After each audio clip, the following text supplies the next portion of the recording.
ইন্নামাল মুমিনুনা আল্লাযীনা ইযা যুকিরাল্লাহু ওয়াজিলাত কুলুবুহুম ওয়া ইযা তুলিয়াত আলাইহিম আয়াতুহু যাদাতহুম ঈমানা ওয়া আলা রাব্বিহিম ইয়াতাওয়াক্কালুন।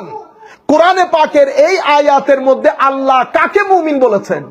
আমার আল্লাহ বলছেন মুমিন শুধুমাত্র তারা যাদের সামনে মাওলাই করিমের জিকির হলে কাটা মুরগির মতো আল্লাহর ভয়ে ছটফট ছটফট করে, তাদেরকে মুমিন বলে।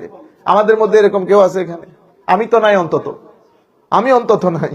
ওয়াইজা তুলিয়াত আলাইহিম আয়াতুহু যাদাতহুম ঈমানা, তাদের সামনে তিলাওয়াতে কোরআন হলে, আয়াতে কোরআনি তিলাওয়াত হলে তাদের ঈমানের সাগরের মধ্যে ঢেউ চলে আসে।